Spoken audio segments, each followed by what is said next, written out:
Tapi yang tidak banyak diketahui pada umumnya, sesungguhnya itu semua metodologi untuk memudahkan, terhubung pada sanad yang sama. Cuman tinggal kita pelajari mana yang benar, mana yang menyimpang. Yang menyimpang kita tepikan, yang benar kita lihat mana yang paling sesuai, yang kira-kira menghadirkan kenyamanan dalam kita, menjaga akidah kita dengan metodologi sesuai yang paling memudahkan, silahkan dijaga. Tanpa harus saling kemudian kita berselisih.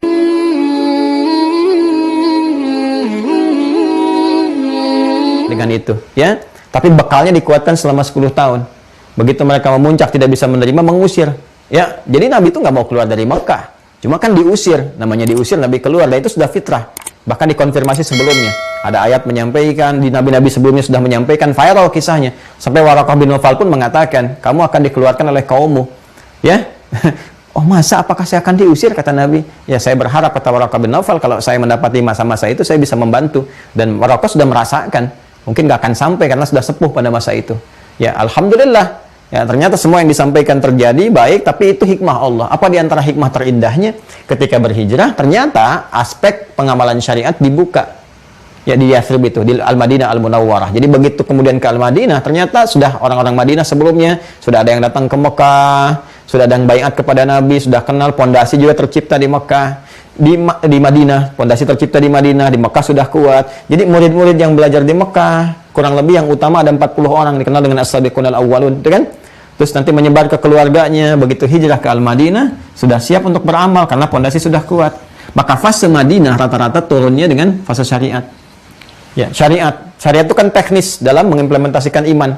Teknis tentang ibadah, tentang sholatnya dijelaskan, perintahnya turun, kan? Dari mulai ayat wudhu, menghadap kiblat setelah itu, kan? Kemudian dari mulai bertakbir, diperintahkan sholat, nanti jelas di hadisnya ada mulai takbir dan seterusnya, ya.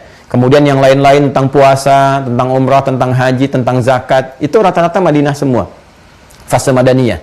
Nah, di fase Madaniyah itu syariat tumbuh 10 tahun juga. Jadi pas, ini 10 tahun, ini 10 tahun, ada keseimbangan. Ya. Ini juga memberikan kesan antara ilmu dengan amal itu harus seimbang. Jangan sampai mengamalkan sesuatu, tapi ilmu yang mengiringinya tidak kokoh. Sholat, belajar ilmunya, sampai paham, sholatnya maksimal. Zakat, harus tahu ilmunya, sehingga mengerti berapa bagian yang dikeluarkan, kapan mengeluarkan, sehingga seimbang. Haji, umrah, pelajari ilmunya, sehingga nggak muter-muter di tawaf. Atau ada yang nggak tahu ilmu, ya, tawafnya sampai di Jamarot, gitu kan, itu yang keliru juga, dan seterusnya. Jadi ada keseimbangan antara ilmu dengan amal. Fase keilmuan, fase akidah, fase pengamalan, fase syariat, dan turunan-turunannya. Nah ini, teman-teman sekalian, alhamdulillah sekali lagi, ya seluruh miniatur kehidupan yang ada di zaman Nabi, miniatur dakwah, miniatur risalah, dan sebagainya, sudah terkodifikasikan, tinggal kita pelajari. Dari pelajaran itu kita amalkan semampu kita sampai meninggal, begitu aja. Praktekin sesuai dengan passion kita, pekerjaan kita, aktivitas kita. Yang di diplomasi praktek, yang dagang praktek, segalanya praktek, di ibu rumah tangga praktek, bapak juga praktek, semua. Ini aja ayat-ayatnya keluarkan sesuai dengan apa yang kita kerjakan. Tapi poinnya adalah ini. Kita masih di sini nih. Kita punya PR mengonfirmasi ini semua untuk menguatkan ini. Nah, ini pasti kejadian. Apa yang dialami di masa lalu sepanjang sifat-sifat dasar secara umum pasti akan terjadi. Jadi kalau kita mau menguatkan ini, resiko yang muncul apa?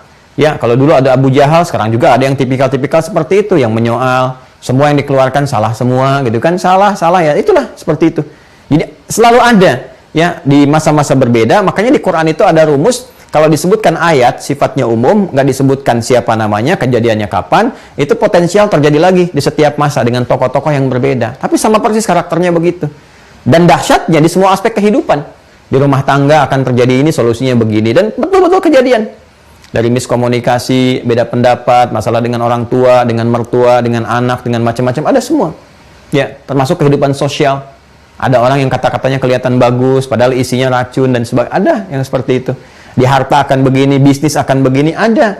Yang paling indah, wahyu turun, miniaturnya ada dipraktikkan di masa Nabi, kurikulumnya berjalan, sampai kehidupan berakhir, itu isinya serupa. Dan selalu selaras dengan setiap perkembangan zaman. Selalu selaras. Ya, nggak pernah mengalami perubahan, bahkan dari segi tulisannya, bacaannya, sampai dengan sekarang. Perhatikan, ada nggak bacaan yang bergeser sedikit? Alif lam mim jadi alam? Tidak. Semua terkonfirmasi. Nah, jadi seharusnya dengan kita melihat ini, kalau kita menguji dengan logika, dengan akal kita, gitu kan, yang sehat, yang kuat, yang baik, ya seharusnya sih nggak ada alasan lain untuk menolak.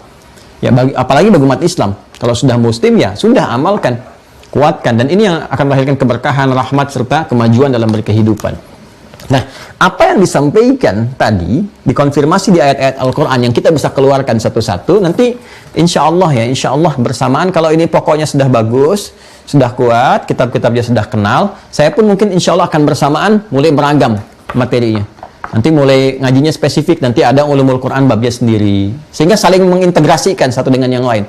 Jadi begitu ketemu ayat ini, bab akidah ini, kemudian di ulumul Qurannya apa, nanti di hadisnya apa, kita akan temukan.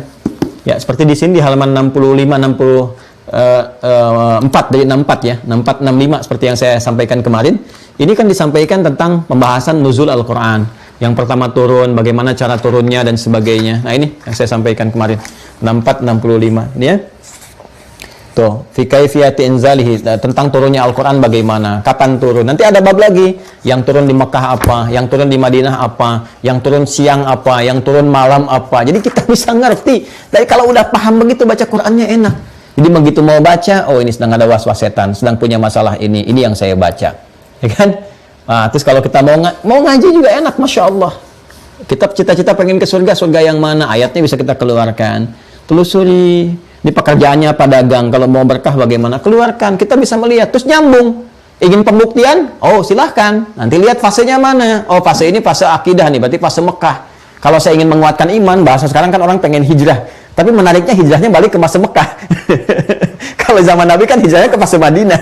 Hijrahnya ke fase Madinah, artinya ke fase Madinah itu mudah untuk beramal. Kalau orang sekarang kan hijrahnya balik ke fase Mekah, nguatin lagi keimanan, keyakinan.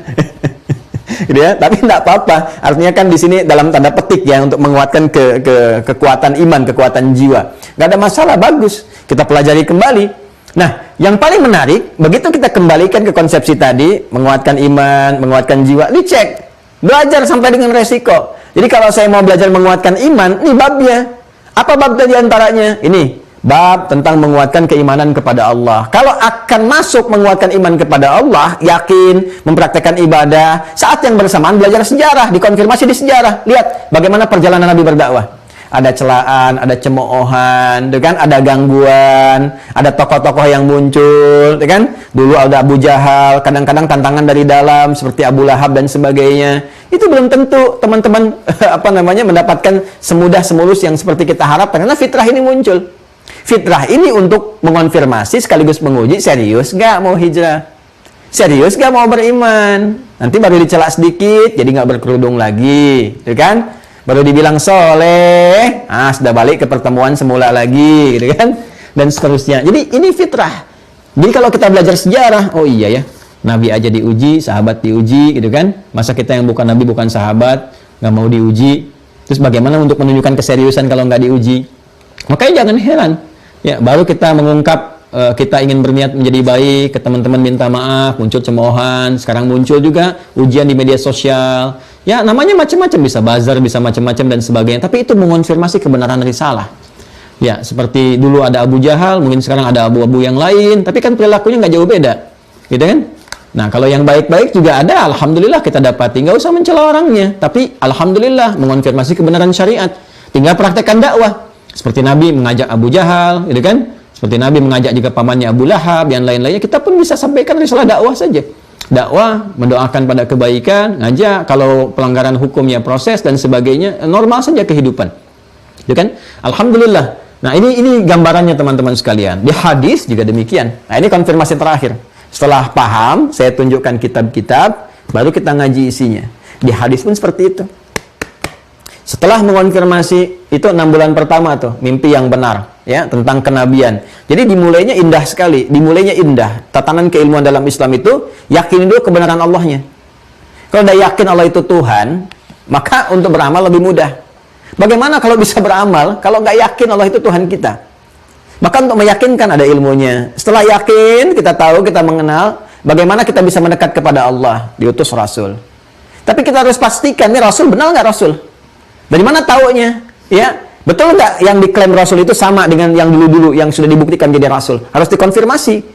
Cirinya sama nggak dengan yang masa Nabi Nuh, Nabi Ibrahim, Nabi Musa, Nabi Daud, Nabi Sulaiman, sampai ke Nabi Isa? Ya, pernah mengalami peristiwa yang sama nggak? Ada mukjizatnya nggak? Dicek dulu.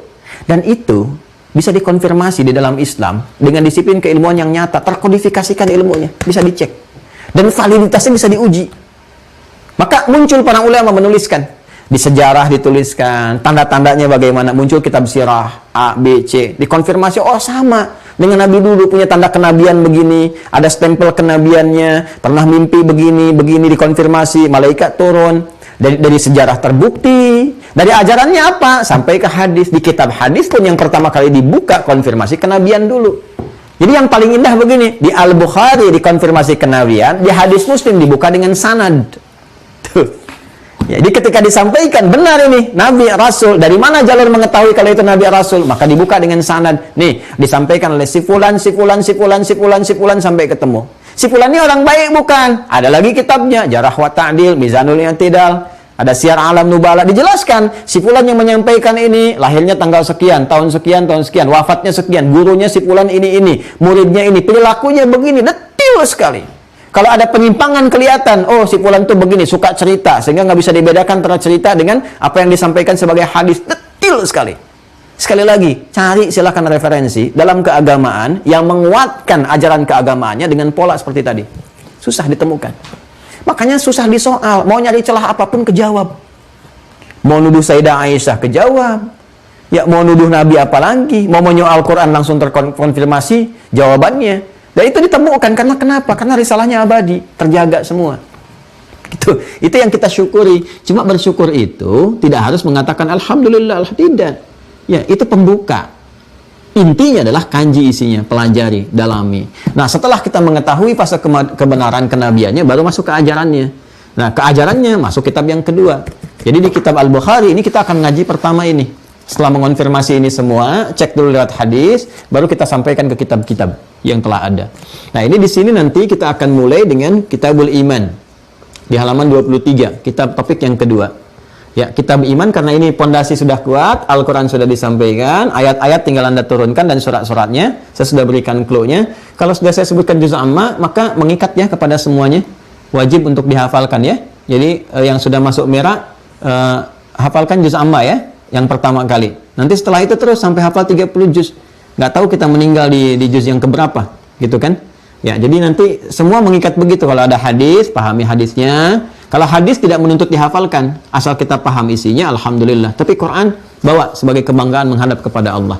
Ya, jadi nanti fase yang pertama rukun iman sebetulnya sih ada berapa juz, cukup lumayan juga gitu kan. Tapi kita mulai dengan yang umum dulu, juz amma. Nanti kalau sudah Zoom di awal bulan depan ya, kan sudah mulai saya sampaikan angkatan pertama, sudah kita close dulu untuk pematangan. Nanti ada undangan, kalau juga tempat pesantren sudah agak selesai, sudah cukup baik, nanti secara offline terbatas, nanti yang online-nya sambil dicek. Nanti terhubung ke STUAH ya, kalau ada yang ingin mendalami. Jadi nanti bisa saling bersinergi satu dengan yang lainnya. Nanti akan dicek. Jadi kita berimannya seperti ini. Kenapa kamu pilih Tuhannya Allah? Tahu dalil ayatnya, tahu maknanya, tahu tafsirnya, tahu logikanya, dan dipakai dalam sholat. Jadi ketika baca Qul huwallahu ahad, ada resapan dalam jiwa. Qul ya ayyuhal kafirun, ada resapan dalam jiwa. Demikian seterusnya. Kita mulai dengan itu. Nah, di hadis kita akan coba Al-Bukhari dulu. Al-Bukhari, Kitabul Iman kita mulai. Setelah kita Badul Wahyi, tadi saya sampaikan secara umum gambarannya. Sudah selesai. Ya. Nah, ini kita masuk ke sini.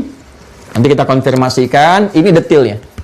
Jadi kalau tadi ayat-ayatnya, gambaran-gambaran secara umumnya, nanti di hadisnya seperti apa? Kalau iman lagi naik, gambarannya contohnya apa? Kalau turun, gimana mengatasinya? Kalau mengangkat, mengatur supaya stabil seperti apa? Ada di sini semua. Faktor-faktornya apa? Menjaga tubuh kita supaya konsisten pada keimanan bagaimana? Ada di sini nanti. Ya.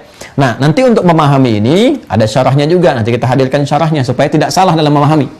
Jangan menyimpulkan sendiri. Ya, baru setelah itu kita pertajam. Kalau sudah kita pertajam, masuk kepada bab-bab penguatan ke dialektika, baru kita gunakan kitab-kitab.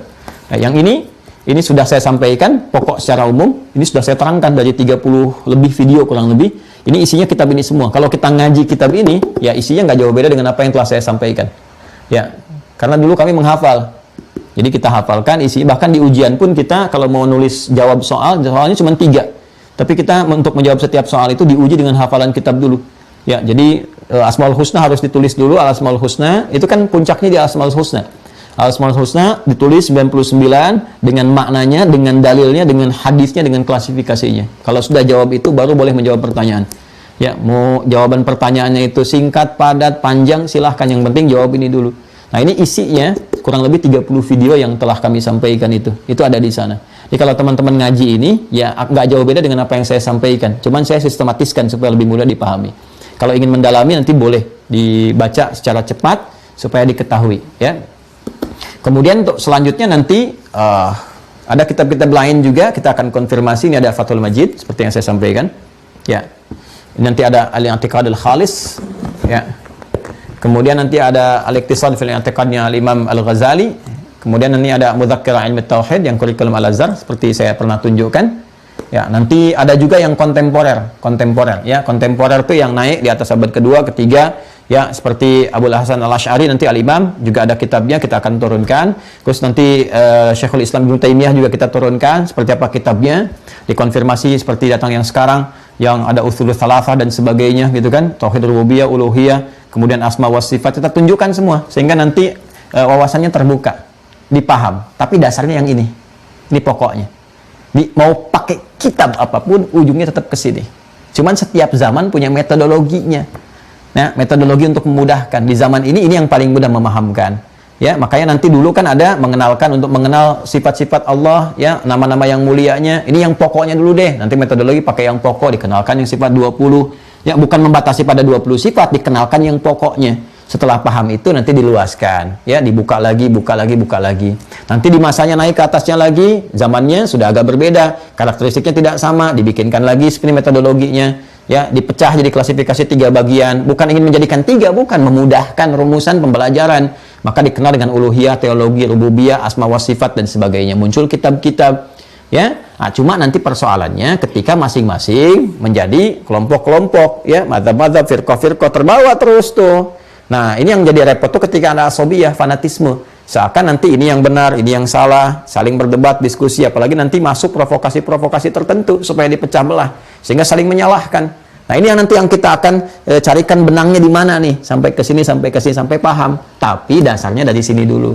Kalau ini nggak paham, nanti terjebak ya pada hal-hal yang tidak produktif, kontraproduktif pada akhirnya. Ya, nanti yang jelas-jelas salah dibenarkan, yang benar malah saling berselisih, itu yang repot. Yang jelas-jelas salah kan banyak. Ya, nanti ada Mu'tazilah misalnya. Ya, ada aliran apa lagi? Qadariyah, Jabariyah, macam-macam lah. Sampai kita akan kenal itu. Kalau masuk ke Syiah seperti apa? Ini masuk ini bagaimana? Asalnya dari mana? Bukunya seperti apa? Dari buku-buku mereka juga kita akan baca, kita tunjukkan. Ya, kan alhamdulillah kita bisa akses. Nanti ada kita tunjukkan. Ini bukunya, ininya, ini gambarannya dan sebagainya. Jadi kita bisa paham. Dan kita bisa bersikap proporsional. Ya, proporsional. Ini kita harapkan. Ini baru bab akidah loh teman-teman sekalian. Nanti belum masuk ke fikih. Ya, karena di akidah pun ada madhabnya sendiri. Akidah punya madhab sendiri, di fikih juga punya madhab sendiri. Bukan hanya madhab fikih yang terkenal, ada 4 madhab yang paling populer, ya, seperti Abu Hanifah, Hanafiyah, Malikiyah, Imam Malik, ya, Syafi'i, Imam Syafi'i, kemudian Hambali, dan Imam Ahmad bin Hanbal. Bukan hanya itu, di akidah juga ada sama. Tapi yang tidak banyak diketahui pada umumnya, sesungguhnya itu semua metodologi untuk memudahkan, terhubung pada sanad yang sama. Cuman tinggal kita pelajari mana yang benar, mana yang menyimpang. Yang menyimpang kita tepikan, yang benar kita lihat mana yang paling sesuai, yang kira-kira menghadirkan kenyamanan dalam kita, menjaga akidah kita dengan metodologi sesuai yang paling memudahkan, silahkan dijaga. Tanpa harus saling kemudian kita berselisih, ya, membentuk faksi-faksi tertentu, dan puncaknya nanti ya saling melukai, itu yang tidak kita harapkan. Ya, cukuplah setan aja musuhnya, jangan cari musuh yang lain, itu aja udah berat gitu kan. Jaga sampai kita meninggal kembali pada Allah Subhanahu wa taala. Itu manhaj yang kita sampaikan teman-teman sekalian. Nah, kurang lebih itu. Jadi hari ini kita pengayaan dulu untuk mengonfirmasikan, menyambungkan ke cabang ilmu. Jadi kalau sudah paham 6 simpul ini disampaikan selama 10 tahun, ya, kemudian dalam 10 tahun ini turun ayat-ayat, turun surah-surah. Nanti saya akan mencoba menurunkan dengan mengeluarkan di kitab-kitab ulumul Quran. Ini suratnya apa saja, tandanya apa. Nanti teman-teman bisa download ya. Saya turunkan dulu, saya ketikkan dulu, kan? Seperti saya udah buatkan soal tadi malam. Saya udah bikin soal, 10 soal. Ya, pilihan ganda. Ya, silahkan. Tapi jawabnya jangan sambil berpasangan. Nggak ada ganda campuran, nggak ada macam-macam. Pokoknya pilihan ganda, Anda tinggal pilih mana yang benar. Skornya harus 100. Nggak bisa 100, nggak bisa lompat pada bab berikutnya. Ya, silahkan masuk ke web, diakses. Jawab dulu, nggak usah takut. Ya, menang nggak dapat hadiah, salah nggak dapat dosa. Itu untuk uji pemahaman. Ya, jadi masuk aja ke situ. Kalau udah masuk, nanti mendapat konfirmasi, bisa ngakses yang lainnya terus. Supaya terukur, jangan lompat-lompat. Ya, jadi ini nggak pakai perasaan, ini pakai pengetahuan. Ya, dan tolong dipahami dengan baik. Jawab, ya, dan nggak ada yang di DO. Tidak ada yang di DO, tetap akunnya aktif dan nggak akan diminta. Kalau salah satu, infak 100.000, nggak ada begitu. Ya pokoknya Anda salah, ya ulangi lagi sampai benar. Benar juga, alhamdulillah, sudah nggak ada apapun. Nanti setelah itu sampai 100, sampai paham benar, naik step berikutnya, jawab lagi soal, pelajari lagi materinya, terus seperti itu. Alhamdulillah, sampai kita saling mengisi. Nah, nanti selanjutnya insya Allah, tolong dicatat ya Mas ya. Catat, nanti saya akan rangkumkan surah-surah yang diturunkan selama 10 tahun itu. Kurang lebih. Jadi suratnya apa aja, babnya kemana, nanti kita bisa sambungkan ke 6 ini. Ya, 6. Jadi begitu, misalnya simpul pertama, apa suratnya yang terkait dengan itu. Kita pelajari, yakinkan pada jiwa kita, cek, ya, kemudian tes dengan nalar dengan akal kita, komparasikan, ntar kita belajar. Ya, kalau sudah advance, nanti saya tunjukkan kitab-kitab lain. Saya juga alhamdulillah punya koleksi. Ya, jadi keyakinan-keyakinan yang ada di muka bumi kita lihat, ini kitabnya apa aja.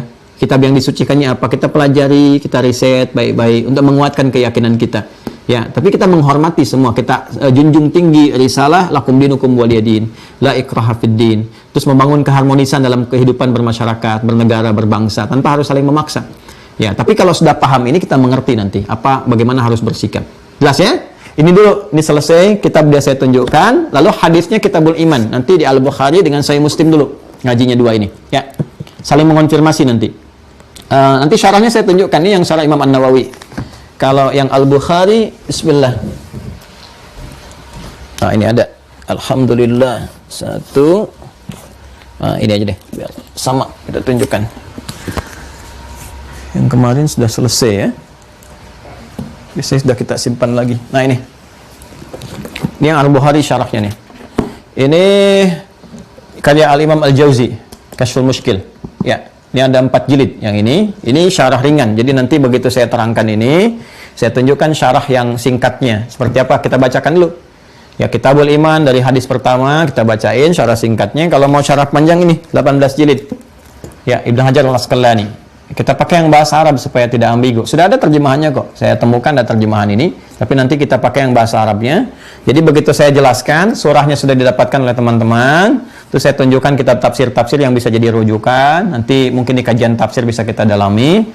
Nah, langsung kita masuk ke hadis. Kuatin dulu ini pondasi. Kan habis 10 tahun ngajarkannya. Masa mau 10 episode selesai? Kan tidak, ya. Jadi selesaikan dulu ini. Sampai kuat nih, sampai kuat. Baru setelah selesai pindah masa. Baru ngaji kitab-kitab yang tadi itu. Ya, jadi kita yang pokok dulu. Supaya kuat pokoknya. Jangan langsung ke perbandingan, diskusi, tapi nggak ada kekuatan pada jiwanya, nggak ada bekalnya, nanti jadi diskusi kosong. Ya, kalau diskusi kosong, mohon maaf, nanti kadang-kadang nggak pakai akal pun tidak. Kan kita itu dianugerahi akal. Di otak kita ada otak kiri, otak kanan. Otak kiri untuk menganalisis, otak kanan untuk visualisasi, mencitrakan. Kita baca ada visual, dianalisis oleh otak kiri kita. Jadi kalau diskusi ilmunya sudah ada, mau pakai otak kanan, otak kiri enak. Yang nggak enak tuh yang nggak pakai otak. Jadi kita jelaskan juga nggak sampai ke otaknya. Akhirnya diskusinya nggak nyambung gitu kan. Nah, hal-hal yang demikian tidak boleh terjadi. Ya, karena itu ini kita batasi pada kitab-kitab hadis. Nanti yang pendukungnya kita munculkan. Kalau ada terkait dengan sirah, saya tunjukkan sirahnya lagi. Jadi enaknya gini ngajinya nih. Ya, misal kita masuk bab iman nih. Terus ngaji dengan saya tuh nggak akan langsung ke matan, tapi akan dengan sanad. Ya, misal Imam Al-Bukhari nih. Imam Al-Bukhari kan nggak sejaman dengan Nabi. Nerima dari siapa? Begitu disebutkan si fulan, kita cek kitabnya. Siapa si fulan itu? Dari mana dapat ilmunya? Paling minimal yang tersambung ke Nabi. Ya, misalnya An Ibnu Abbas radhiyallahu taala anhuma, jalurnya nanti dari Nabi. Siapa Ibnu Abbas itu? Berapa tahun beliau belajar dengan Nabi? Dari sejak usia berapa? Bapaknya profesinya apa? Bagaimana cara belajarnya sampai mendapatkan 2000 hadis? Bagaimana sampai dikenal sebagai orang yang ahli di bidang Quran? Sampai ke situ jadi inspirasi. Kan belum pernah tahu Bapak Ibu sekalian pada umumnya, walau tidak semuanya. Kalau bapak beliau seorang pedagang, ya kan? Yang juga belum tentu hafal Quran, hafal hadis karena kesibukan. Cuma masih punya weekend untuk belajar dengan Nabi. Jadi weekendnya belajar sampai hafal 200 hadis. Tapi punya visi, kalau bapaknya nggak hafal, anaknya mesti hafal. Ya, seperti itulah. Kalau bapak ibu profesinya misalnya diplomat, birokrat, boleh jadi silakan, nggak ada masalah. Tapi anak saya harus hafal Quran. Jadikan anak yang hafal Quran. Jadikan anak yang hafal hadis, hafal fikih. Nah itu, ngaji seperti itu akan menambah pengetahuan, ada inspirasi. Dan ini hanya menyampaikan apa yang guru kita pernah ajarkan, kita sampaikan kembali. Ya, jadi kita seperti itu nanti untuk memudahkannya. Semoga Allah memberikan taufik kepada kita semua. Ya alhamdulillah kalau sudah dapat taufik, bagus, belajarnya enak, nyaman, mengamalkannya pun bisa lebih mudah. Demikian teman-teman sekalian untuk materi hari ini, hanya untuk konfirmasi saja. Insya Allah nanti akan diinfokan, kita memulai ini mudah-mudahan besok ya, Jumat, mudah-mudahan berkah, hari yang baik untuk kita bisa memulai masuk ke bab penguatan. Jadi malam ini saya akan coba rumuskan ini. Mudah-mudahan besok sudah bisa di-upload. Kalau sudah di-upload, sudah selesai, Anda turunkan, nanti saya berikan pengarahan. Ini ya, ngajinya ini ya. Ya, kalau mau pakai tafsir begini, kalau mau buka di YouTube misalnya mufasirnya boleh ini. Atau kalau ada waktu nanti kita ngaji. Kemudian baru setelah itu kita mulai bab yang tadi saya sampaikan, dan semoga Allah meridhai apa yang kita ikhtiarkan.